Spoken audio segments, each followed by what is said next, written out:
When we need to prepare for a competitive event, our go-to company is the Army Painter. Thanks to their complete range of paints, spray cans, and gaming tools, we're able to complete our new armies and units in no time. When we need to elevate the quality of our models and terrain, the Army Painter is always our first choice. You may not know this, but the Army Painter has sponsored more competitive events than any other hobby company. Tournament wargaming is in their DNA. Visit thearmypainter.com to learn more about their amazing products. And use promo code AMW Paints for a 5% discount from your Army Painter purchases. What are you waiting for? Discover the best way to prepare your models for events with the Army Painter today.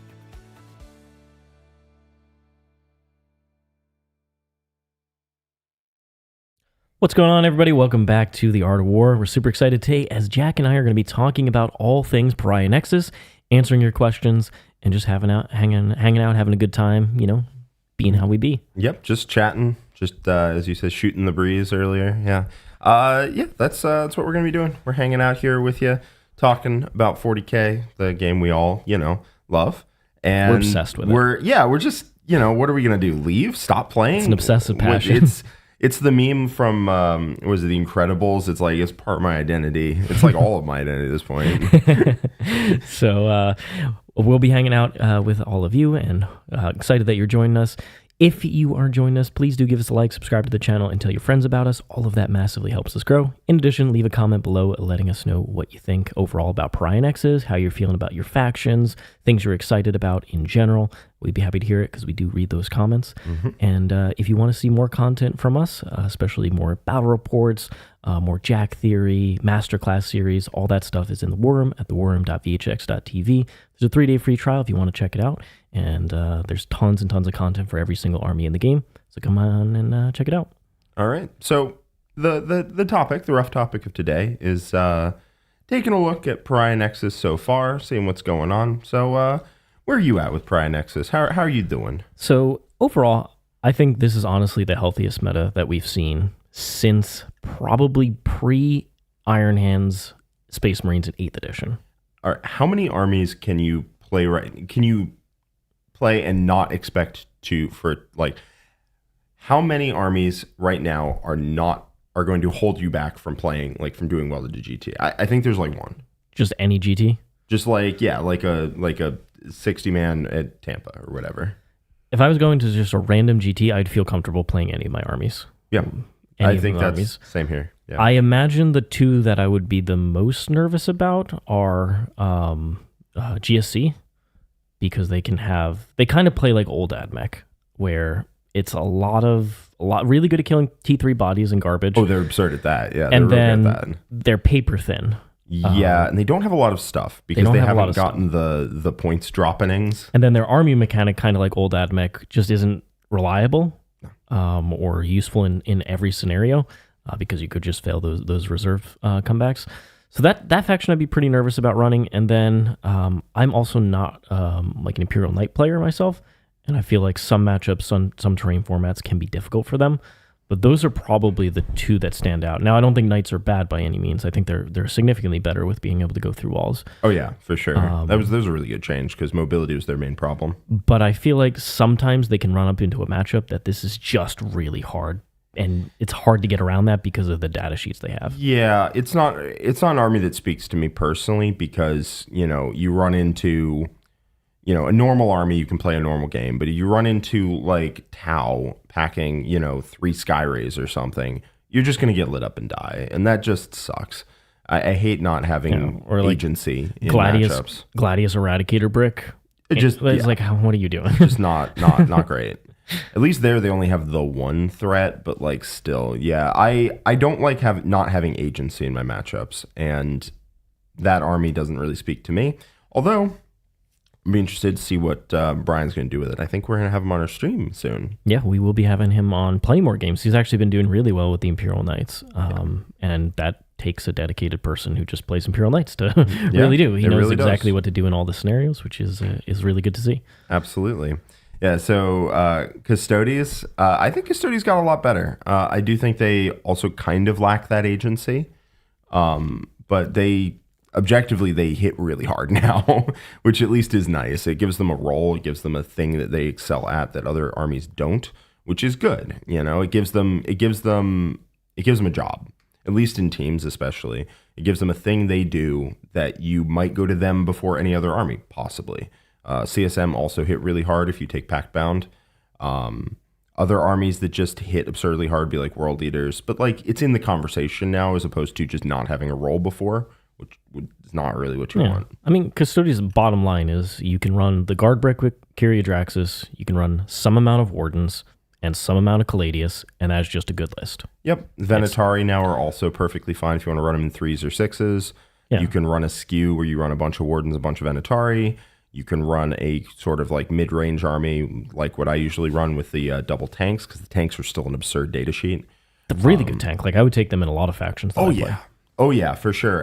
The Caladius tanks, that is. The Caladius, yeah. In our top 10 vehicles list, they made like 8 or 7 or something like that. And I summed up their role as they just win firefights. They just win shootouts. And that's their game plan. And so they're really good at that. And they can buy your units that have lost a lot of defensive abilities. They can buy them some space in which to operate, which is good. Yeah. We got a $10 super chat here from Mr. Ryan G. Thank you so much, Ryan. Really appreciate your support. Are you worried about Agents of the Imperium being able to stand alone as its own faction with 90% of Death Watch getting culled? Could you see the agents playing the meta well? That remains to be entirely seen. My guess is it's going to be hard for them to be a strong standalone faction because it's kind of just a random collection of data sheets, and they would have to put a lot of time into making internal synergy between all the different things that they have. I imagine allies, their current role is mostly what's going to be seen, but they could have amazing rules, and if they have like obscene crazy rules, then sure, you'll absolutely see them, and I'll have to go buy a bunch of random Imperial agent stuff. Imperial Navy breachers. I mean, they definitely have to work, like their rules definitely have to work a lot harder than normal, because if you look at their range, it's all like guardsmen with a funny hat. Yeah. And like guard the army does not get by because it has, it also has a bunch of guardsmen with funny hats, and it doesn't really take them that much. It takes the one that's the best at scoring, and it does not try to do damage with the rest of them. But I would be surprised if Lehman Russ Demolishers were in Agents of the Imperium. I'd be a little intrigued. I'd be a little intrigued if they got Rogaldorns, but I would be surprised. So that means that some of the data sheets that, don't really do heavy lifting traditionally would have to start doing heavy lifting. And as we've seen with the Crute detachment, the Sisters of Silence detachment, that's just a non-starter generally. But I would be super into it. That'd be dope. I mean, nobody loves Inquisition more than me. Absolutely love the Inquisition lore. Eisenhorn's my favorite character from the Inquisition. So I love those books. But at the end of the day, it's just too much of a random collection of stuff. They haven't really put a cohesive identity on agents. This is the first time they're doing it, and we'll see what that looks like. Yeah, that'd be pretty dope. It's not easy to do like a first iteration of like coming up with a new identity for an army.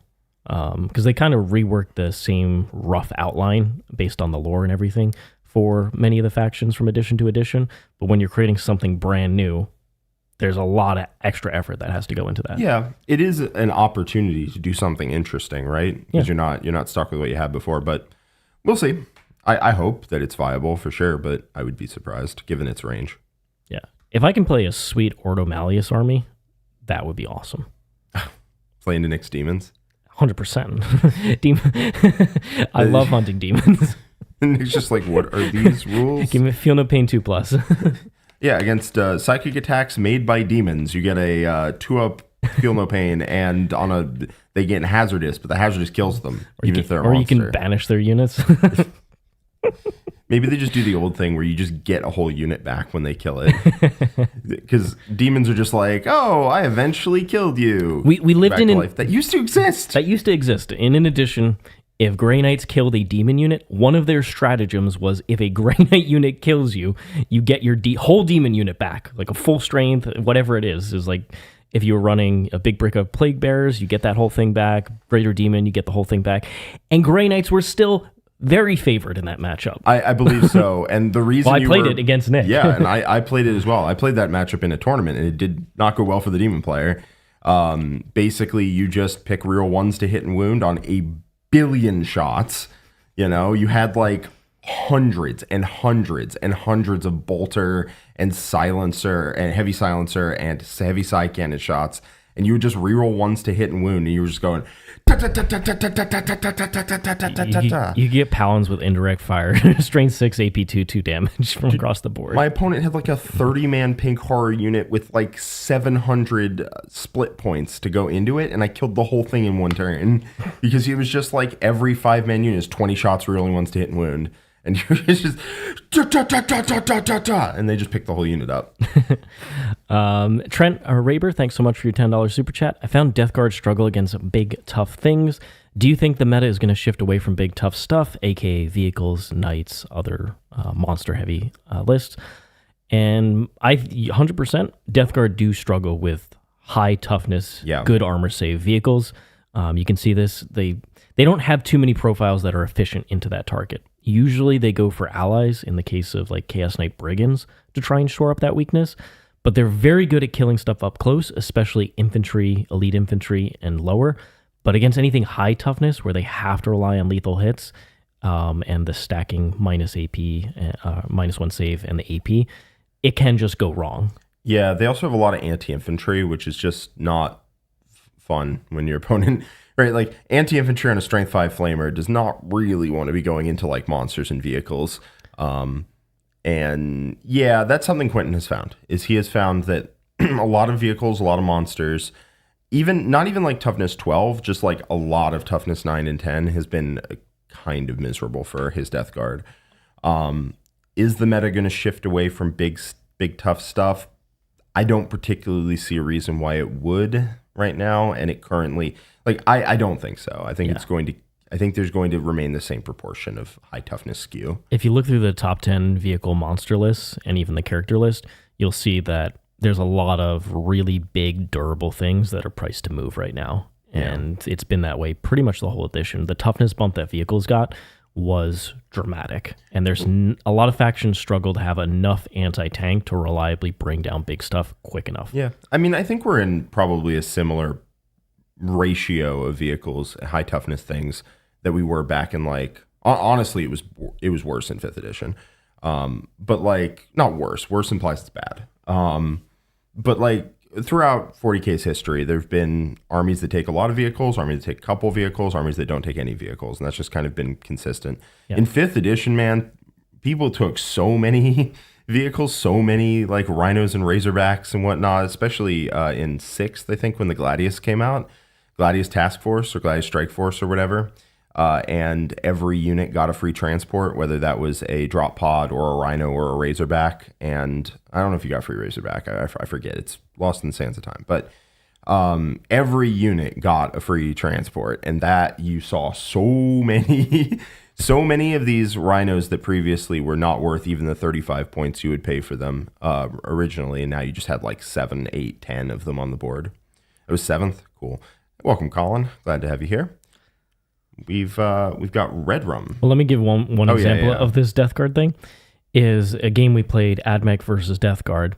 Quinn got a Scorpius tank, a disintegrator from AdMech, which is a T10 2-up save vehicle with 12 wounds. He got it down to 5 wounds.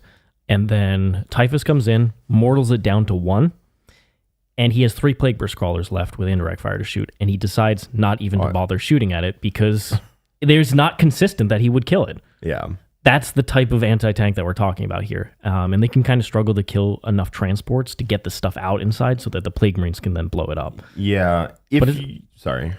But it's still, like, at the end of the day, it does outrageous damage up close. It does. -1 save is insane. If you are having problems with a lot of vehicles, maybe your local meta is just a lot of like vehicle skews, you can start teching into it with things like brigands and predators with the las cannons. If you take like 3 brigands, 3 predators, you will at least have the tools to shoot those things to death, which is nice. Yeah, they also have guns that don't really kill vehicles that well, but they do add up, especially if they're AP3 chain cannons or AP2 auto cannons that are strength. I think 9. I've never played with a predator personally.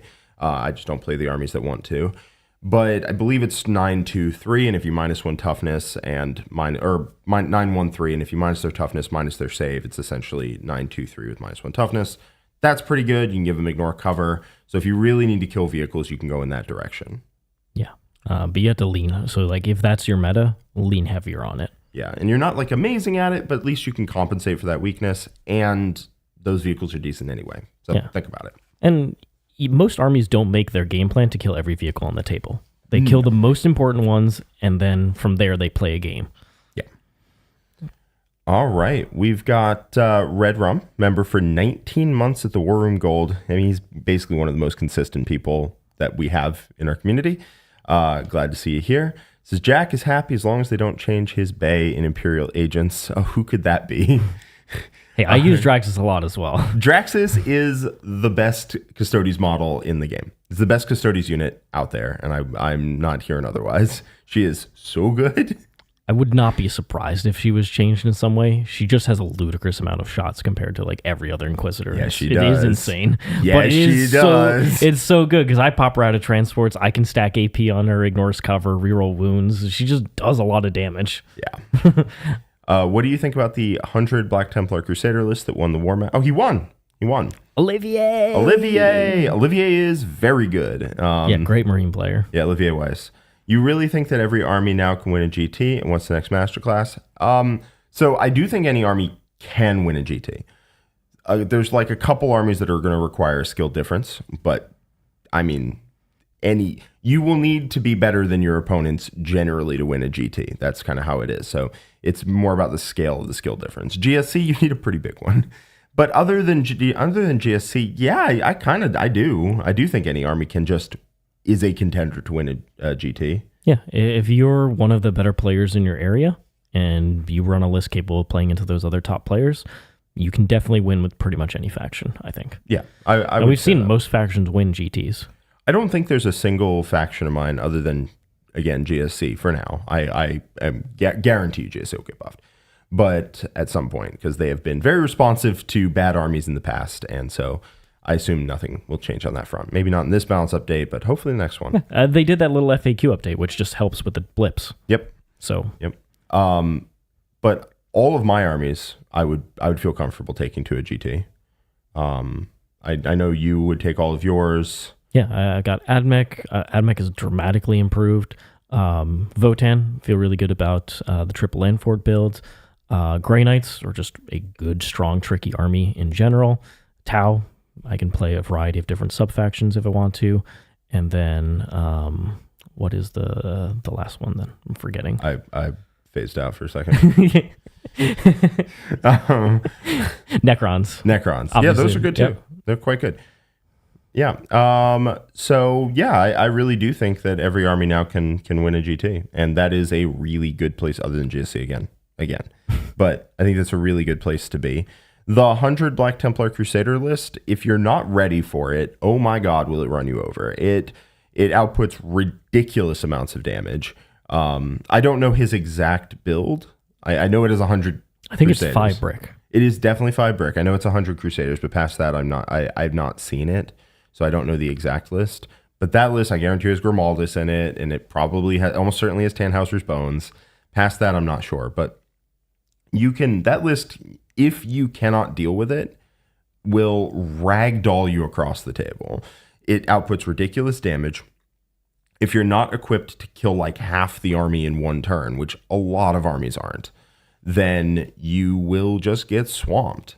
Because like if it takes you 3 turns to kill it, they're on every objective and stabbing you and trapping you in combat potentially. And, Blood Surge. Well, it's not Blood Surge because it doesn't get in combat with you, but, devout pushing and then walking up and declaring a charge and then tying you up and, doing outrageous amounts of damage and just passing saves and getting cover and getting Armor of Contempt. And there's 100 dudes. And like, if you're not ready for that, you're not ready for it. And it will kill you. Yeah, and they prey off of, ooh, you made a small positional mistake. Okay, charge into this one thing, kill it, consolidate into a new thing. 4 up, oop, you're trapped in combat. You can't kill this now. Pile and consolidate on that turn. And then now you're getting wrecked. Yeah, and it's kind of like Green Tide, at least the way I've seen like people who do well with Green Tide play it, where you're not looking to like, I have not watched his games. So this is just me spitballing because I've thought about this Crusader spam list quite a bit. It's in my, it's in my armies. So I've thought about it quite a bit. I've debated taking this to like team events or whatever, but we would have to paint up a lot of Crusaders. Unfortunately, we don't actually have I have several new in box. But hundreds of different beasts. 100 is a whole nother thing entirely because each box gives you 10 dudes. So I have 3 boxes. We're almost there. That's 1.5 bricks. Yeah. So it's just a real honest to goodness commitment. And I have thought about it a bunch for team events, but I don't think it's the problem is if you could just take that army as an army, sure, it would make teams, no questions asked. But it does compete with other Space Marine builds, and so Space Marine lists they have a higher bar to clear. They don't have to make the 8. They have to make the 8, and they have to beat out other really good Space Marine builds like Blood Angels, Dark Angels. Gladius is insanity right now. And do I think the 100 Black Templar Crusader list it isn't an omnivore in the way that those lists are, right? Those lists will go into a lot of different things. Sometimes they want table choice. Oftentimes they don't need it, and they will do well. Whereas the 100 Black Templars is you have to baby it a little because you have to keep it away from things that just can do damage, right? And a lot of teams are going to have 3 or 4 lists that can just be oh yeah, I'll kill 60 of those in a turn, no questions asked. And then other members of the team won't have that capability, and you'll freight train them. But you do have to baby it in pairings a little bit because you have to keep it out of those things. So that means it's not getting table choice because it's going to have to attack, not defend. Because if you defend, it'll just get guard and Tau, and they shoot you. Right? They just shoot you until you're dead with blast and damage 3 and just you're dead. Yeah, I played against it with my Leagues of Votann list, and the thing came up where, all right, the objectives in the middle are out in the open on this table, and do you want to step these Crusaders out at some point? When do you want to step them out? And I just played the waiting game. As I just stayed back with my army and was what do you want to put on these objectives and when? And I had bottom of turn, and I just sat there patiently. And turn 3 is all right, well, let's see how many you can kill because I got to either I'm going to win this game and score a lot of points in the final rounds, or I'm going to get tabled. And so he stuck out because I wasn't setting up any plays where he could trap anything and get tricks off on me. And he stepped them all out, and I killed 2 full bricks and started hurting the other one. Oh no, I think I killed all 3 of the 4 bricks. Well, I remember him keeping his dead models not off the board or on his tray or whatever, but in a pile in his deployment, literally a mound of corpses in his deployment zone. I walked by the game and I was just so it's going well because the mound was this tall. Turns out +1 to +1 to wound on all 4 bricks is ludicrously good. Pretty good. It's pretty good. But the thing I will say about that list is you cannot count it out. Because if you cannot deal with it, or if you make a mistake, if you're playing MSU scoring against it, no, what are you doing? Get out of here. Yeah. You're just dead. You're just dead. And your opponent is on every objective with literally 40 OC on every objective. And you have to fight him if you want any of it back. And he's coming for your home objective. And it is very valuable in teams. Legitimately, it's very valuable in teams. I mean, Team France is taking it. It's not just his War Master singles. It's his teams list. And you have to be very scary. You have to be very scared when you pair into that team that you don't allow it to just, oops, it fell into Eldar. Oops, it fell into MSU Eldar. That sucks. That's a 0, right? If it falls into the wrong thing, that is just a 0 that your team is getting, right? If you accidentally, oopsie daisy, allow it to fall into MSU Eldar or Drukhari or something that I think a lot of Necron builds struggle against it. Oh yeah, they do. If you allow it to fall into Necrons, it's oh well, our Necrons player is getting absolutely demolished. Everybody, we have to make up for this. You have to tech specifically in a lot of armies for this type of durability. Yeah, and I think that's super valuable in teams. Yeah, the problem is it has to compete against other Marine builds. But if you have the models and B, feel comfortable running it, it can carve a spot out even over other Marine builds, as we see with Team France and also in War Masters. Congratulations, Olivier. Yeah, You're a very good player. Very good player. Congratulations. That's awesome. Unfortunately, not had the privilege of playing against him yet. But hopefully. I know I've seen several players who have played against him, and it looked like they were having a wonderful time. So I'm looking forward to it. We got Zlack Onion here, a member for 31 months at the gold tier. Absolute hero, very long time member. Thank you so much for being with us for so long. Loving the Flash Gets content. When are we going to see the 30 of the Gork's Little Angels? You'll be very happy because we went to the Warp Fire tournament just 2 weeks ago. And guess what? We picked up a bunch of new Orc stuff. And that included 20 more Flash Gets. It did include 20 additional Flash Gets.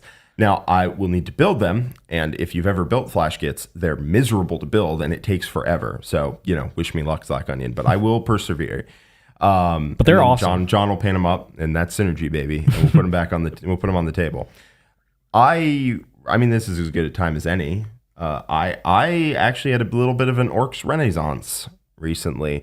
I was not. I'll say this in retrospect. I was not really feeling Orks. Yeah, I wasn't really feeling Orks that much. And then I played a couple games with them, and I was like, oh, yeah, no, this army is actually pretty solid. This is after the data slate. This is after the data slate. I wasn't like, after all the nerfs to Green Tide and Bully Boys, I was like, oh, man, I don't know. I'm just not vibing with the army.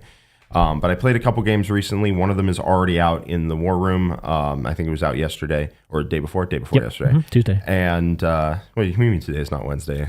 Time means nothing. But the other one's going to come out at some point. It's I think 2 weeks from now. 2 weeks from now. It's Orks versus Necrons. And you know what? I was trying out a bunch of things. Right? A bunch of like one of this, two of that. And I actually think I was internally selling Orks a little short. And I'm excited to put them on the table more. I was really, really impressed with the Beast Boss in Beast Boys. That he came down. Why is he 80 now? What is this? Last I checked, he was 100. When did that happen? I don't know. Flash Kits for 160 and a transport are really cheap, and they shoot really hard. If you watch the video Into the Thousand Suns, you'll know that Flash Kits in a battle wagon with a mech giving them +1 to hit just was like scooping Rubric Marine units left, right, and center, which was very nice. And knobs are also really good. The Zodgrod gang? Zodgrod in a unit of 20 dudes is legitimately really good. Zodgrod in a unit of 20, even though they're Gretchen, it's legitimately very good. You were trying the kill rig? I'm trying out the kill rig. I want 3 of them now. I think the kill rig is actually legitimately very, very strong. It gives out an insane combat buff, especially if you roll the 6, whatever that target is going into just dies, just immediately dies. And you can stack it multiple times. It has a D3 shot las cannon. It is a high toughness skew. It's a transport. It holds the aforementioned Beast Boys with the Beast Boss. It is just... And you used to run 3 of them a lot in the previous edition. I loved 3 of them. Now, we were borrowing Mark's at that point in time, and he now lives in a different city to us. So we have one. I have a second at my place that is mostly built. I need to finish it. And we have a third that's new in box. And again, that model is also miserable to build, so wish me luck. But I do really want to go back to my roots of playing triple kill rig, because that was sick. I loved that. I won the what was it? It was the GW finals. The first finals that they had. The second finals. The first finals was like 4 dudes. Oh, that's right. Room. That's right. Yeah, the second finals that they had. I'm the only person. Was it an 8-person invitational that time? It was a 16-person, I believe. Okay. Yeah, a double elimination tournament. That's where I ran the Crimson Fists. Where you ran the Crimson Fists. No, fun fact, I think I am the only person to have played at every GW finals. So, that's fun. They did a little like 4-man thing in Greenvine, Texas, where it was at the Warhammer store there. The Warhammer store was a super great store, but it was me, Manny, no, Jack's memory. This was like 3 years ago, bro. I don't know. James Kelling and and Brad. It was Brad. Those 4 were from Best General, because I took your spot. And then 4 people from Best Overall. And then we had like exhibition games against each other where they wrote us terrible, terrible lists. I took Blood Angels, and there were 3 people who were signed up for Thick City at that point in time. And then Brad switched to Eldar. And then cut, like, bad Eldar, like, that point in time. And then cut me in half. And then almost won against Manny, but lost. And then there's Manny versus James in the finals, I believe. If I remember correctly, 50-50 chance. I do not remember correctly. My memory is bad, folks. Not good. Okay. Anyway, yes, that was a bit of a digression. But yes, we'll be seeing 30 Flash Kits on the table at some point in the future. I think they're really good. They're cheap. They have great stat line for 16 points a model, and they do have so many shots when you have 30 of them that it makes up quantity, makes up for quality. Yeah. Kill rigs I'm very excited for. Beast bosses, beast snaggers I'm really excited for. Knobs, even squig hogs. The MSU squig hog units are really good, I think. So I'm excited to play them. I might even take him to a tournament sometime soon because I'm reinvigorated with the spirit of green. Then we have Alex Astro. Thanks so much for the $5 super chat. Morning, guys. How are we feeling about the new Vindicare Assassin? I think he's very all right. I saw that Games Workshop did a Imperial Agents article. Let me pull that up because I don't remember exactly. There he is. Yeah, they previewed, looks like the data sheet. Yeah, he ignores lone op ability, which is quite interesting. There's a lot of annoying lone ops out there. Yep. And then every wound roll, successful wound roll scores a critical wound, which procs dev wounds. And he is 3 plus D3 damage. Ignoring cover and all that stuff, he can reliably snipe a 4 wound or less character. 5 wound, he's 50-50, and then 6 wound, he has a chance to. But anything more durable than that, like Drago, yeah, he ain't taking my Drago. Yeah, the reason a 5 wound character is like 50-50 is because you still got to hit and you still got to wound. Yeah. They don't get a save, and then you're like, oh, okay, I didn't roll like you have to hit and wound and not roll a 1 or 2 on the damage, and at that point it's like, all right, it's probably like 50-50 or less. Yeah, and then if they happen to have dev wound protection, then it's a little bit less reliable. This will come down to the points cost, I think. Yep, I think he's overcosted right now for what he does, and if he gets more expensive with better rules, I probably still won't really consider him. I think the other thing is that he's competing with a couple other assassins that are very good. Like the Custodes right now just is the best assassin and has been, and so unless she gets nerfed in a significant way or goes up a lot in points, then... Yeah, it's hard to justify. You can get too many assassins, but like that's tough because they kind of overlap and roll.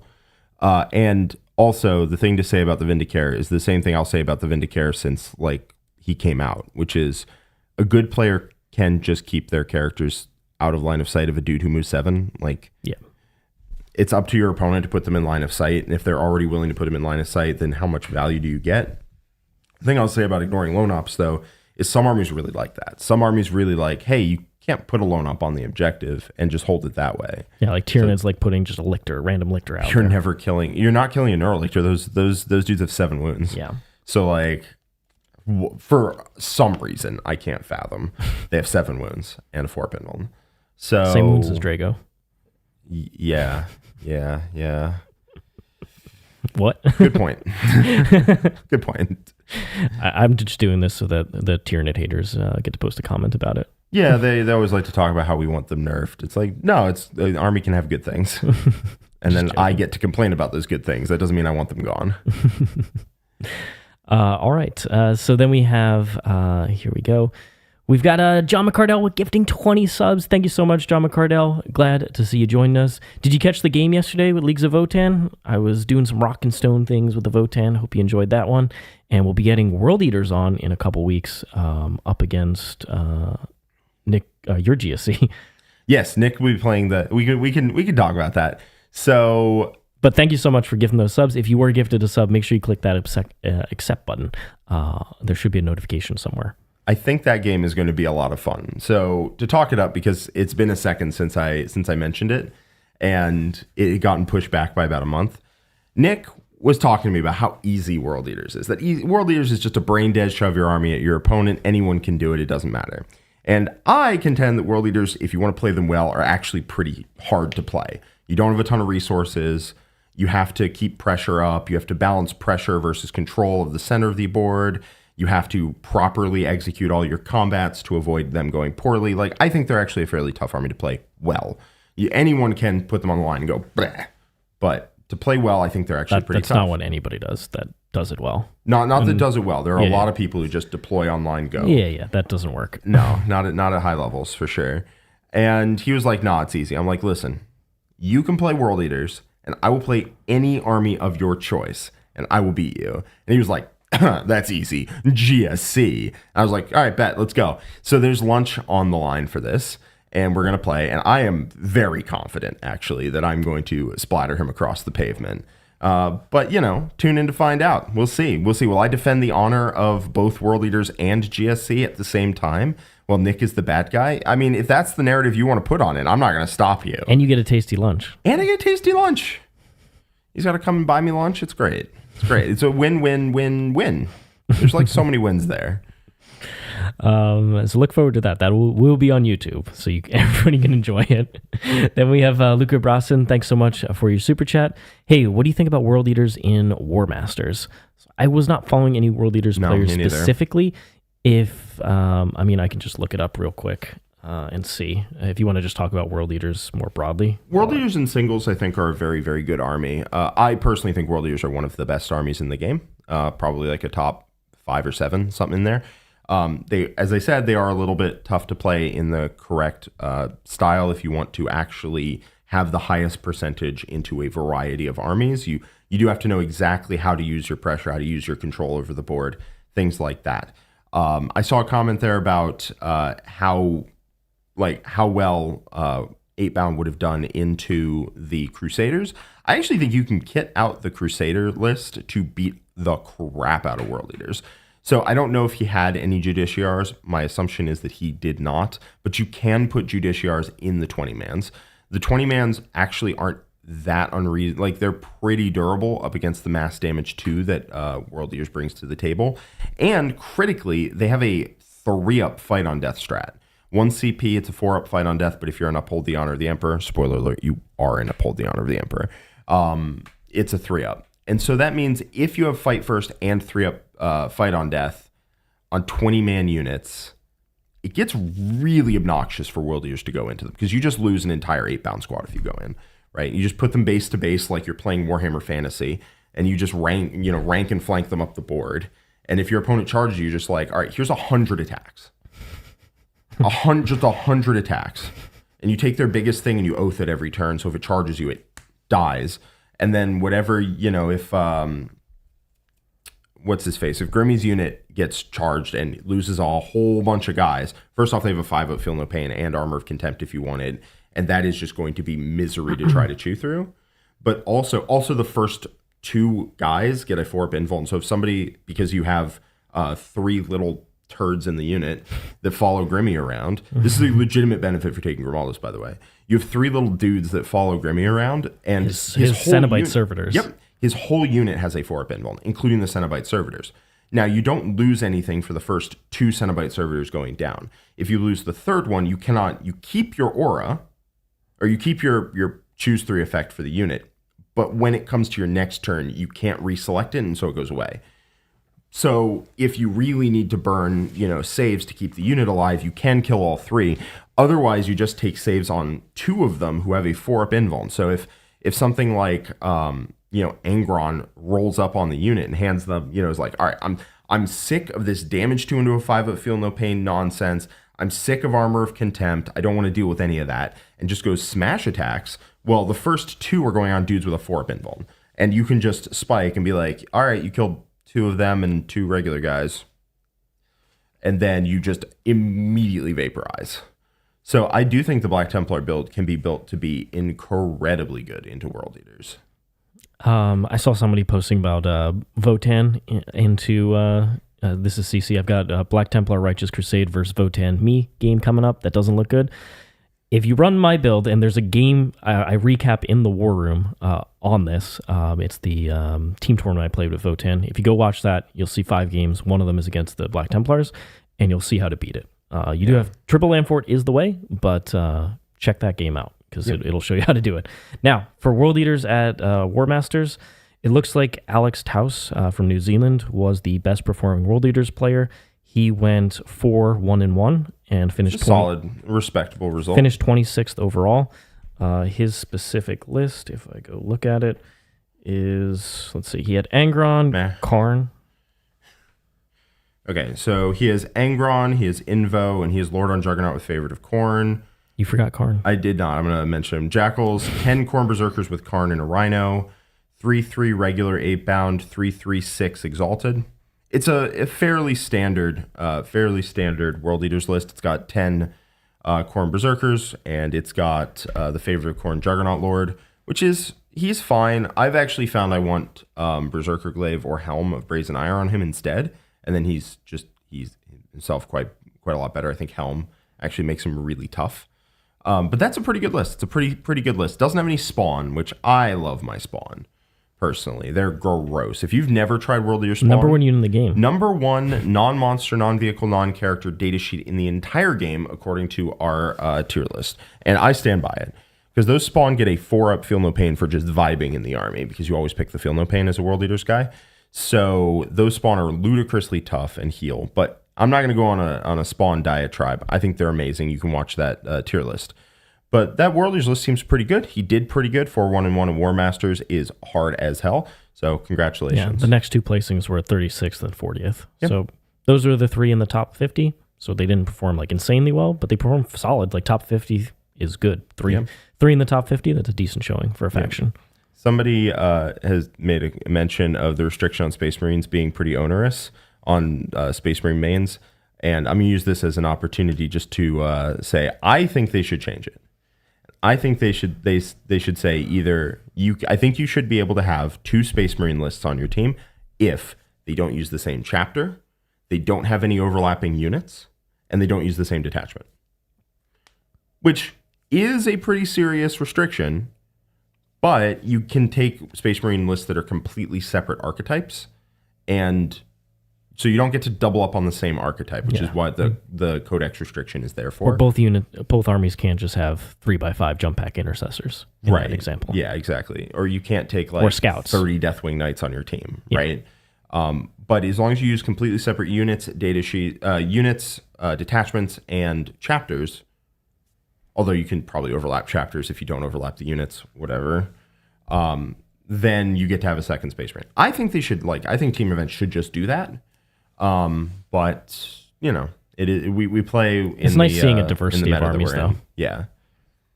Because there are a lot of Space Marine lists that are being held down in teams by the fact that it has to outcompete other Space Marine lists in addition to other 8 armies. Then we have Eric Maurice. Thanks so much for the 5 Canadian Super Chat. Hey guys, happy to join your community/channel. Thanks so much for joining us. Really appreciate it. And for T-Sons, what is your preferred small action unit, and are they needed for Paryiah Nexus? I definitely think so. Yep. You just need stuff that is willing to go out there to start some sort of trade and or score you points at the same time. Like when you draw Area Denial, you want something to be able to go out there and get those 5 points for you. You don't want to have to say, all right, well, I don't really want to commit my rubrics now because then I'll lose Cabal points and possibly a Sorcerer and all that stuff. So the ones that I've seen the most often are Cultists, the Zangor Enlightened, I Zangor believe, Enlightened, and Mutalith Vortex Beasts, which are not small or cheap action units, but can hold primary for you, draw out big resources, and also sit on. I also think Thousand Suns spawn are pretty good. They're not as good as the World Eaters ones, who have a 4-up Feel No Pain, because the army always picks the Feel No Pain, in my experience. They're not as good as the World Eater ones, but they do have a 5-up Invuln, which the other ones don't have, and that can make them really annoying to try and chew through. Is there any through. other buff you can put on them? No, that's it. Can you do the blanket saves on them?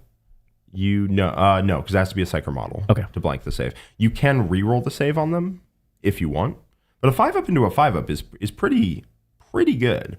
They have legitimately pretty good. Yeah, they've so all spawn have a 4-up armor and a 5-up Feel No Pain stock. Thousand Suns Death Guard ones I think cost more and have no rule. Dope, great. Sure. CSM ones are a C0, so we'll just leave those out of there. The rule, by the way, is they heal D3 wounds in each player's command phase, yours and your opponent's. And on they don't heal models back, but they will heal back to full wounds. And the Thousand Suns one are good because they just randomly have a 5-up info. Love that. The World Eaters ones are good because they take the buffs of the army that the army is passively throwing around. They just get them and love them.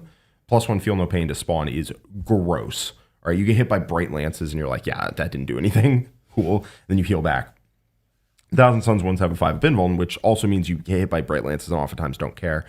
Like, if you have a bunch of spawn and a bunch of Mutaliths, that's a lot of things that have a 5-up invul, 5-up Feel No Pain. And that can get really annoying for your opponent. Yeah. So check that out if you want. Zangor Enlightened are very cheap, have a reactive move, and go fast. Yep. So those are probably the two I would go with.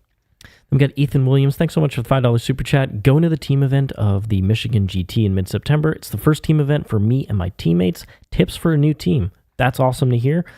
Team events are a ton of fun. What do you say, Jack?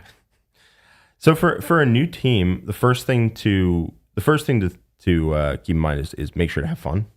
You know, it's your first team event. You're just aiming to do as good as you can, right? You're not going to likely be winning the whole thing. Maybe, I don't know, maybe. But keep in mind that team lists, and we have a swath of teams content in the War Room that John put together. It's very good. There's a whole playlist of them. Yeah, he walks you through pairing strategy and list strategy and all that. But the thing I would say is keep in mind that you don't want as many, like, you're not going to want 5 singles lists, right? That's the thing you don't want.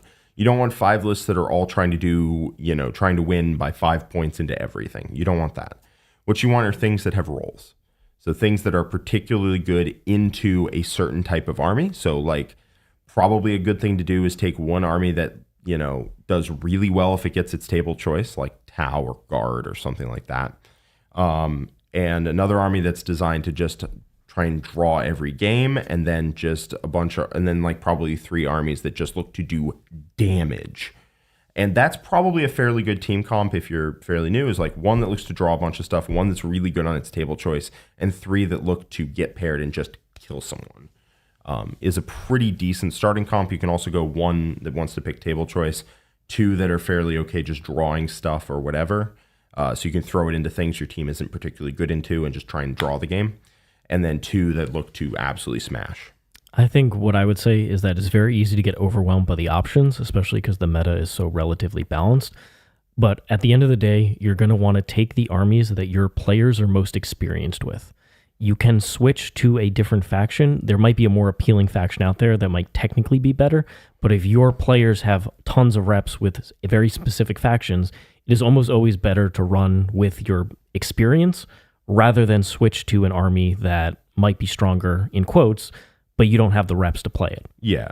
The thing I would say, is that your players need to believe in an army if they're going to do well with it. It can be the best army in the world, but if they don't believe in it for whatever reason, or don't have experience with it, or don't have experience, some people can play armies that if they don't have experience, they'll get experience and they're excited for the army, so they read it 17 times and they think about it on the way to work, But if your guy does not believe in the army or doesn't think they can get the reps that are required with the army to become good, do not put them on it. They will do worse. Promise you. I've experienced this so many times where somebody on the team is like, I want to play X. And then the team goes, well, X, Y is a better army. And they put them on Y. And the person goes, I don't really want to play this. I don't really like this army. I don't vibe with it. It feels uncomfortable, right, to wear. It's like it's just not a good fit, and then they just bomb out at the event, and that's on you if that happens. Yep. So I don't know. Go have fun. Team events are the best. They just are the best. So basically, go and have fun. The only thing I will say is I am so sorry because singles events will no longer be as good for you because team events are just way better. You will not enjoy singles events the same after this team event just because team events are so good. And if you're looking for another team event later, the DreamHack Atlanta one is one we'll be at, and it's going to have 8-man teams. So if anybody in here is looking for another team event that'll be coming up, DreamHack Atlanta, first time that 40K has a full tournament suite, both the singles and a 8-man teams event. So come on, hang out with us, and it's going to be an awesome time. Yeah. By the way, I wanted to mention we have Sam Pope in the chat. I saw him up. Sam, welcome in, Sam. Hope you're doing well. Glad to have you here. Then we've got Will I Really Am. Thanks so much for the super chat. How would you edit the GSC decks to make it better? Okay. So first off, I would make like battle line units or whatever come back automatically. They are a far cry from what they were back at the start of the edition when they were coming out, when they were coming back automatically and just blowing up the world with like seismic cannons with +1 to hit, wound, AP, damage. I don't know. A lot of stuff. Basically, you died. They had enough buffs that when they showed up, you lost like 10 Terminators. They're not that anymore. And the fact that they don't come back automatically means I just think like battle line should come back automatically in that detachment or come back on a 2-up or something of that nature. Maybe come back once automatically, and then if they die again, they die for real. You know, they die in real life. I don't know, but they need to be. They need to not have this 4-up. Oops, I failed all my get back rolls, and like my army stopped working, because their army is expensive. Spoiler alert: lower the prices on some of that stuff. So lower the prices, make the comeback automatic, and then they need a little bit more damage. If the battle line is coming back automatically, I don't think you need like a ton more damage. Maybe add anti-monster 4+ to the heavy mining weapons as well as anti-vehicle 4+. Maybe make them strength 6 or 8 or something. I think that would be fine because there are a low number of attacks as is. So heavy mining weapons at 8-2-3 with 2 attacks, anti-monster vehicle 4+ would be a stat line that could actually like start to carry the codex a little bit. Largely,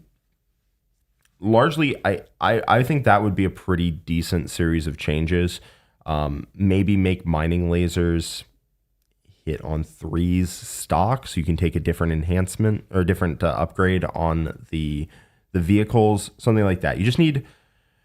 You need a little more reliability at killing big, tough things, but you don't want to do it in such a way where the automatically coming back thing I would be adding in for battle line or on a 2-up or something would break the game. So you don't want a lot of damage from shooting for battle line.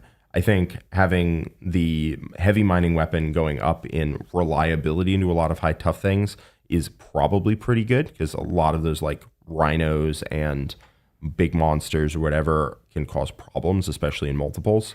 And if, you know, I really think that like jackal mining lasers should hit on 3s, something like that. I think that would help solve a lot of problems there.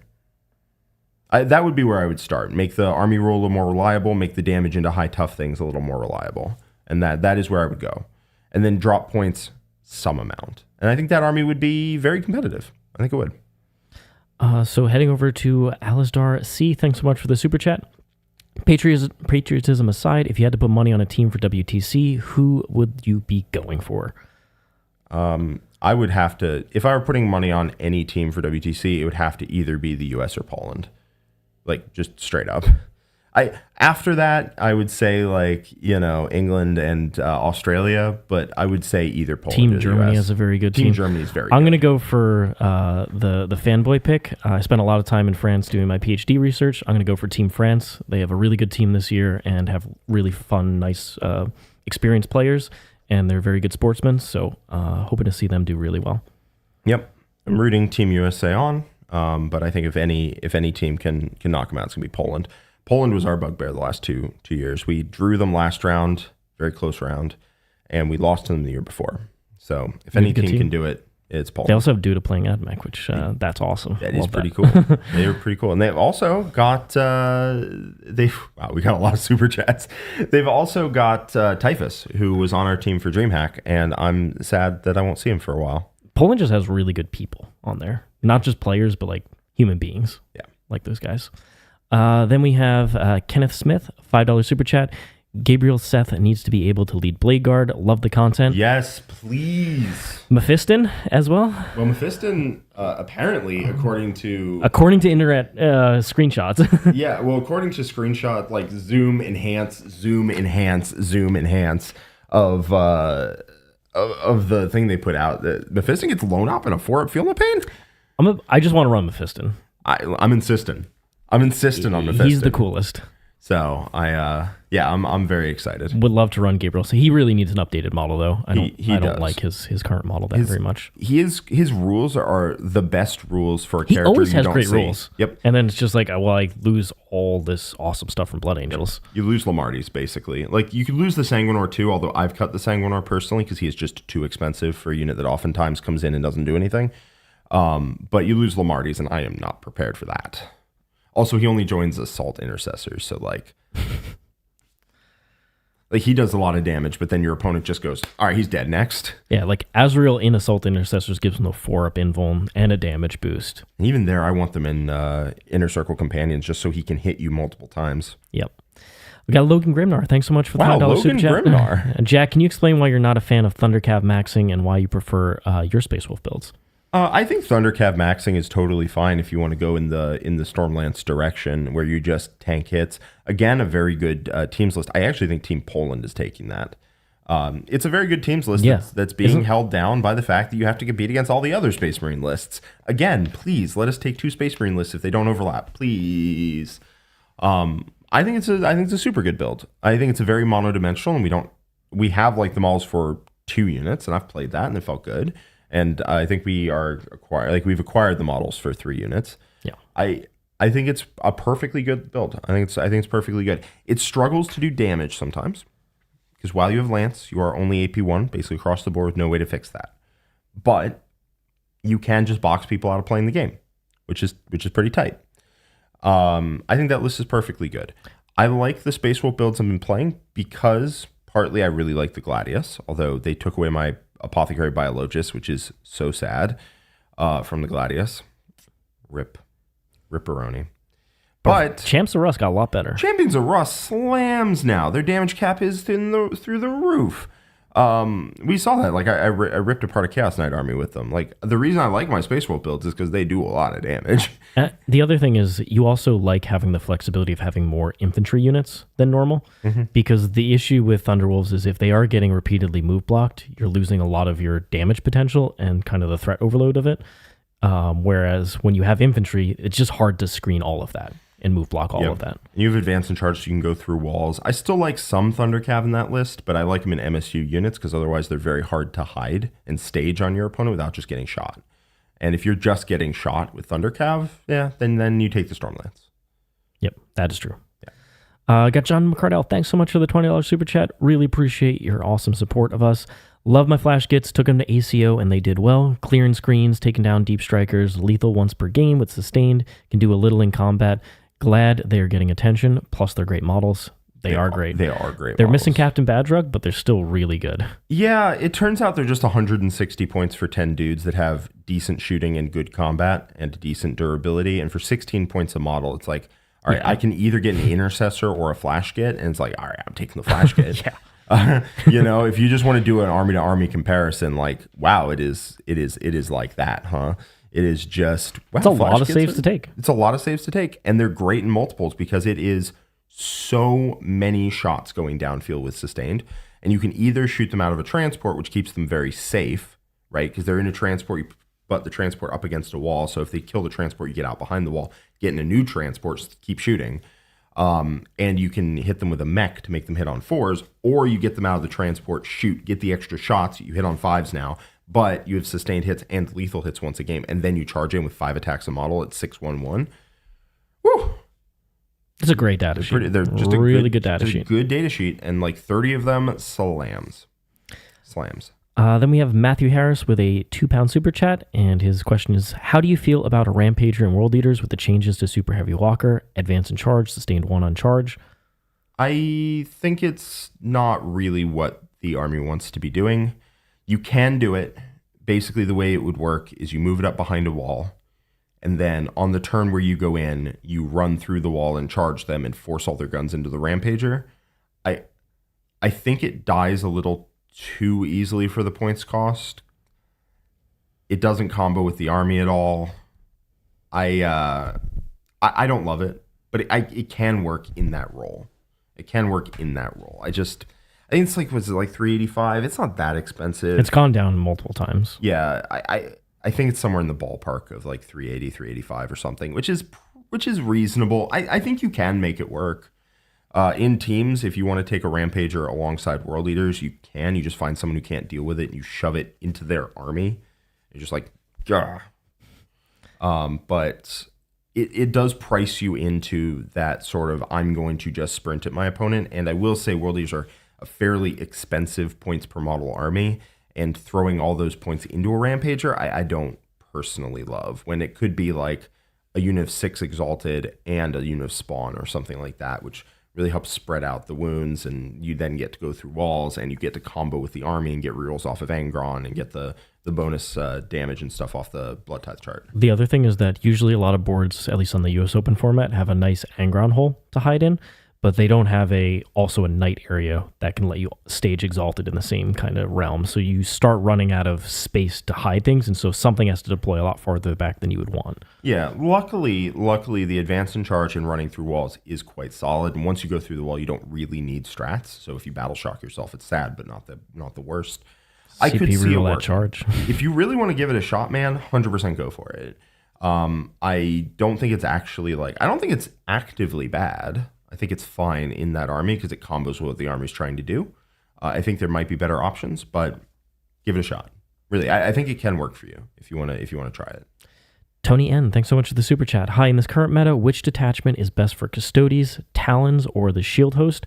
And with coming requisition unit rule, does including Sisters of Battle Immolator make Custodes become a better tier army? I would definitely say it's the Shield Host. The Talons are cool and they have some utility. The Shield Host brings raw power to the board. You just do a ton of damage in combat, and that's what you do. Talons is not bad. It's fine, but it's as good as it was before, and Shield Host got a sizable facelift. I don't think including Sisters of Battle and Immolator will make Custodes that much better, because, think about it this way. I'd be surprised if you got Fate Dice, or Miracle Dice, or whatever, and you already can take if you want a cheap unit in a transport, you already have Sister of Silence and a Sister of Silence Rhino, and you don't take that generally. Talons might, but Shield Host does not. Yeah, the thing about the Immolator is it's the synergy with that plus Dominions plus the Castigator. Yeah. That's what's all working together to make Sisters such a strong Bringers of Flame army. I assume that's not going to be a thing. I would be surprised, but any units that are good from agents, Custodes are going to be taking a serious look at. I just don't think it's going to be like the units, right? It's going to be like an assassin or whatever units get, like a buff, any characters, an Inquisitor, something like that gets, if any of that gets buffed. Then we have Ryan G with a $5 super chat. Thank you so much, Ryan. The moment Jack opened his mouth to talk about World Leaders, all I heard was Unga Bunga on repeat. It's fun with World Leaders. The way I play them is you control the center and you don't do anything as long as your opponent is okay losing because you control the center. But then if your opponent steps to you, well, then all bets are off, baby. You slam that lever down towards aggression and you break it off and you just go all in. So it is fun when you do get to Unga and Bunga all over them. Then we have Retro with a €5 super chat. Thank you so much. Jack on GSC, Q on CSM. What's next? Richard on Mono Nurgle Demons? No, but I'm going to play Drukhari. I'm going to play a game of Drukhari coming up soon and give them. I'm going to try a very different style. I think Drukhari can play the normal Sky Splinter that they've been doing, but it kind of caps out against top tier players, in my opinion.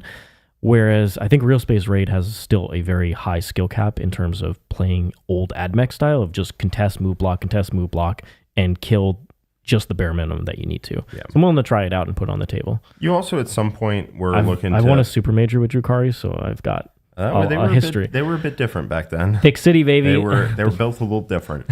But you also at some point want to give Green Tide a shot. I know that, which is also with 30 flash kits. With 30 flash kits. You know I want to be shooting, Jack. I know you want to fire all those dice at people, but we'll see. Can't hold me back. We'll see. There's lots of coaches picked up new armies in the last month, started with Nick and Sisters. Yeah, so I'm very excited. I'm on GSC, Q's on CSM. You're playing a Drukhari game. You might play Green Tide in the future after I finish. When you're a hero, but you're assembling it for yourself too. It's not a selfish. I am assembling it for myself. I got to keep that in mind. Damn, those kits suck to build.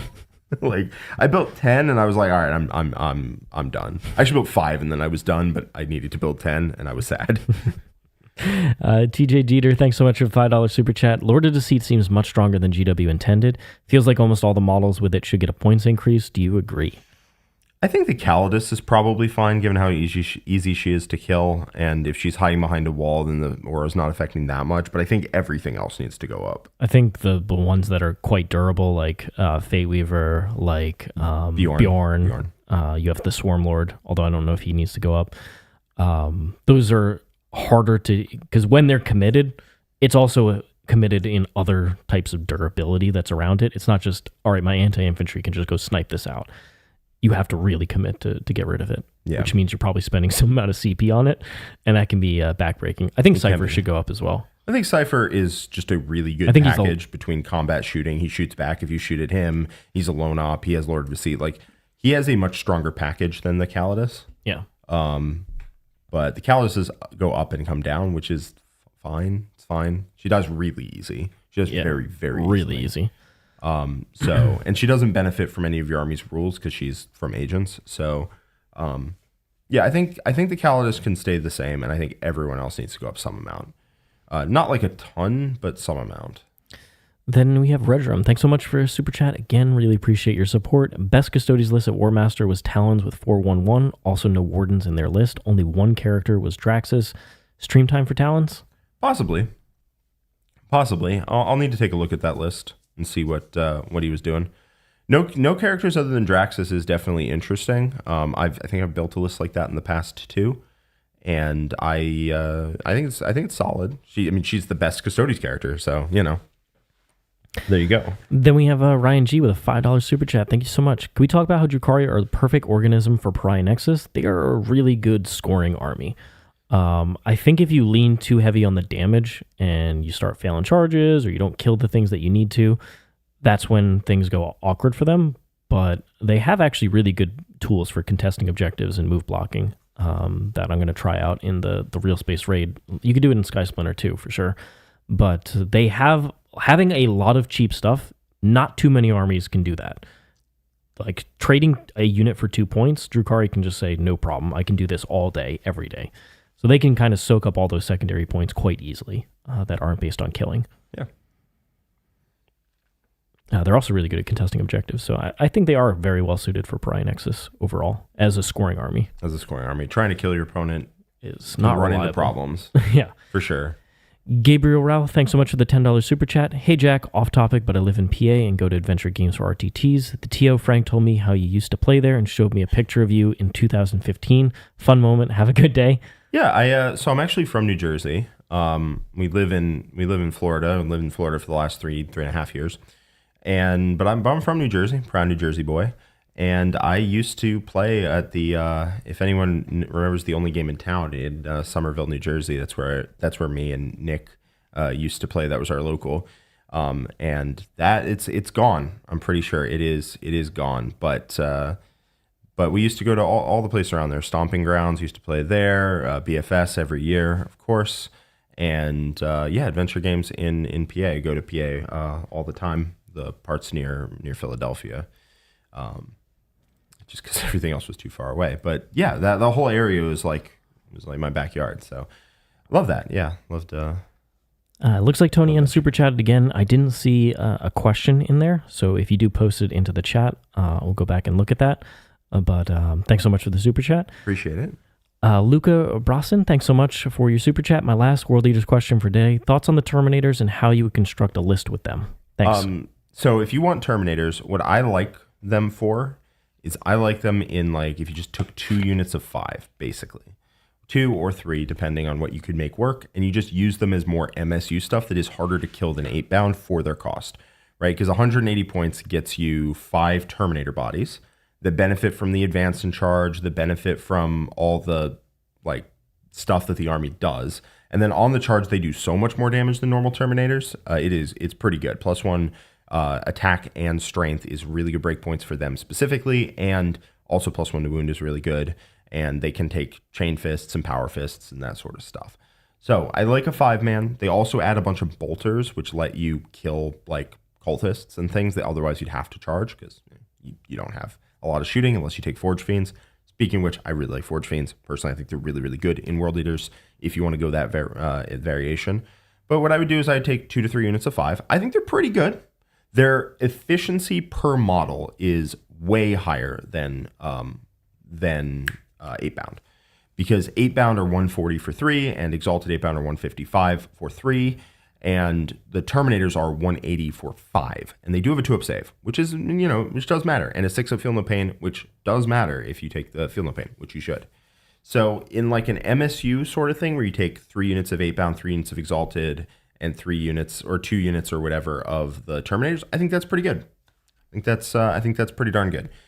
You just go more of an MSU route with Angron in the middle, and then you just have more units, more bodies. Because I do think that once you've used up your heavy hitting infantry slots on 8-bound and Exalted, the next best one is Terminators. And so if you want to go an MSU route, you take 3x3 Exalted, 3x3 8-bound, and then as many Terminators as fits after you take Invocatus and Angron and 10 Jackals and 2 units of Spawn, because that's my baseline for the army.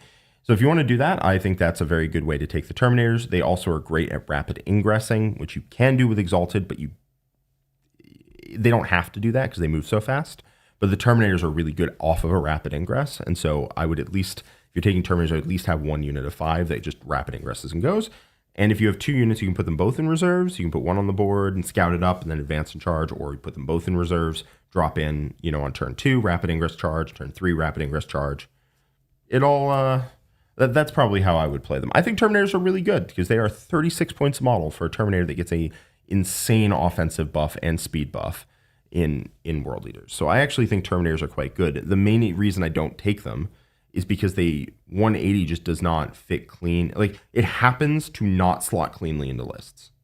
That's the main problem. The breakpoints for where the list is and how many points you have remaining is like just the wrong number to fit Terminators in. You're either over by 20 or you're like under by enough that you want to take other things. I feel that with Votan a lot. Yeah. It's not that they're bad. They just like happen to have a really bad breakpoint into the army.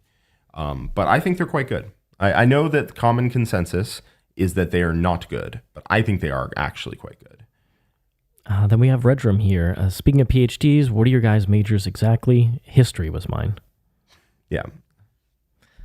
Scott Ketchum, $10 super chat, payment for cracking me up on all the Orks rules-related side comments from Jack in the most recent coaching match.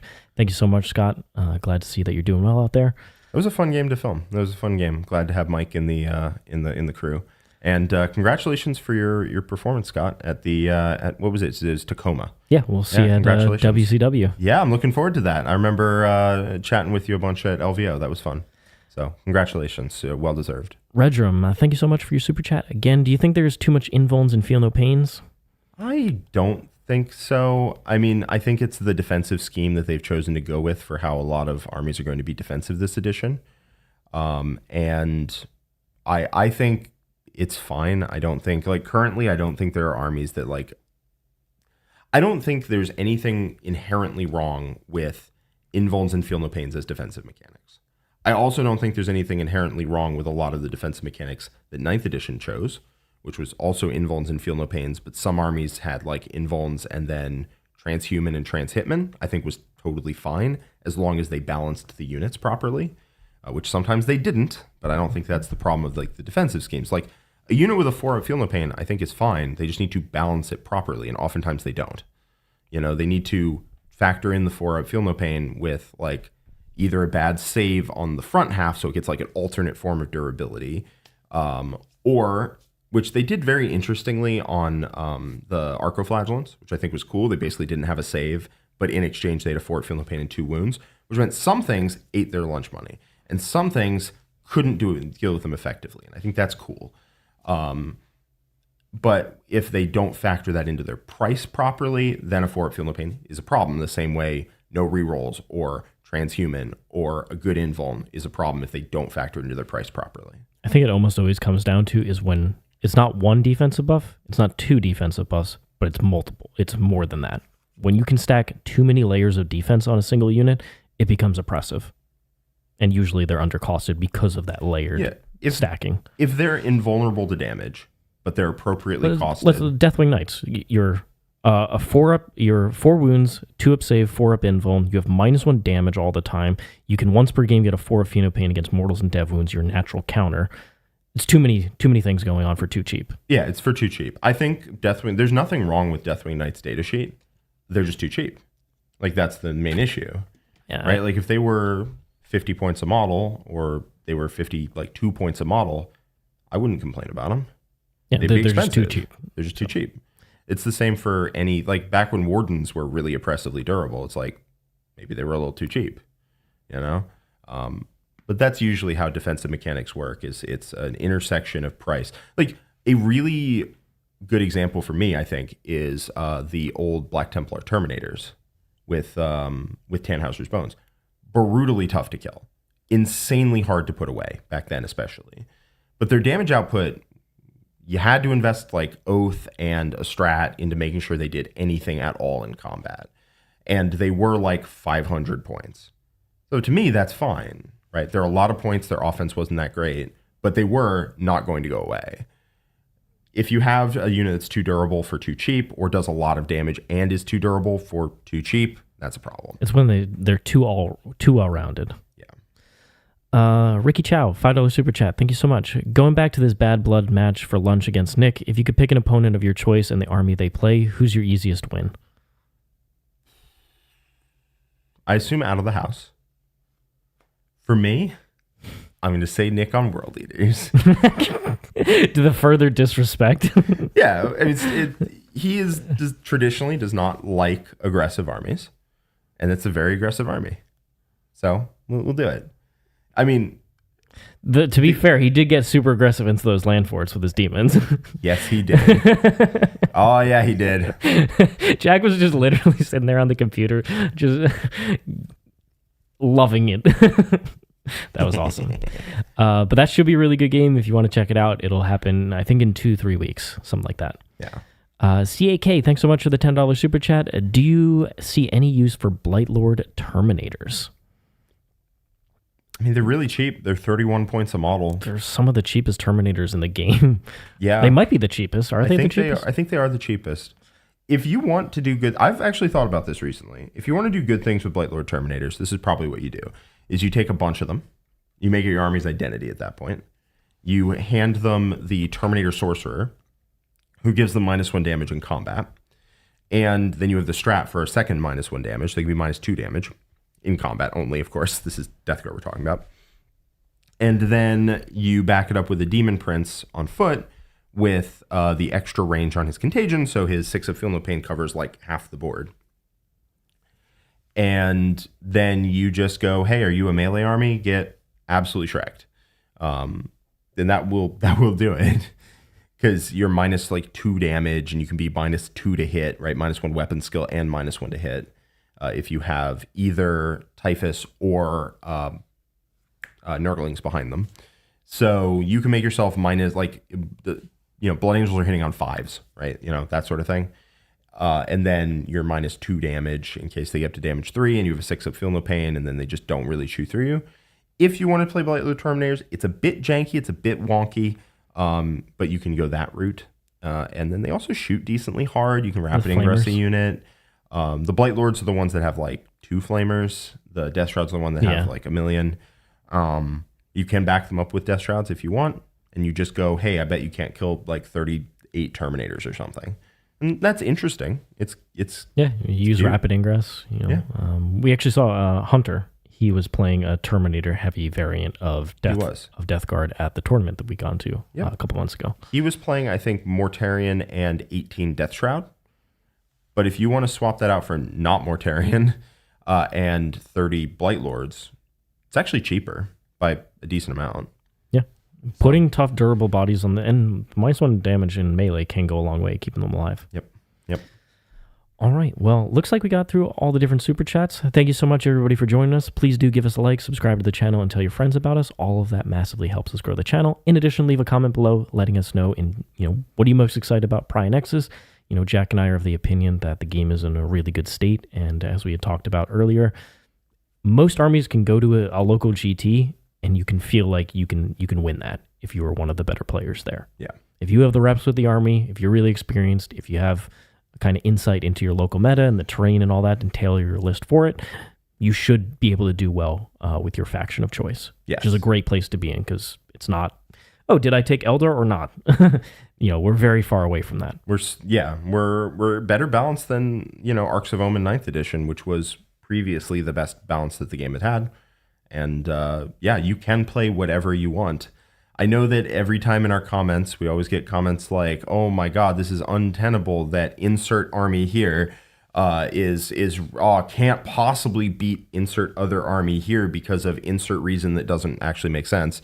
And that happens a lot, where people have these opinions on I can't beat this, or I can't do this, or I can't do that. I promise you, There are matchups that are bad in 40k, but there are none of them that I can think of right now that are like unwinnable or armies that are just like untenable other than GSC. The GSC gets a pass. For now. But right now you can compete with literally any army other than GSC. And expect that if you play well with it, you will do well with it. And I think that's awesome. Yeah, so really excited about this meta. Hope everybody's enjoying this.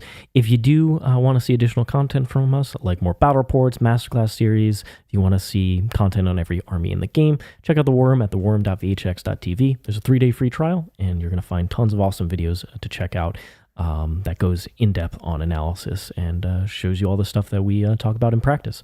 So, absolutely. So I want to go out to a message from Jonathan Haynes saying, hi, Jack and Seeks.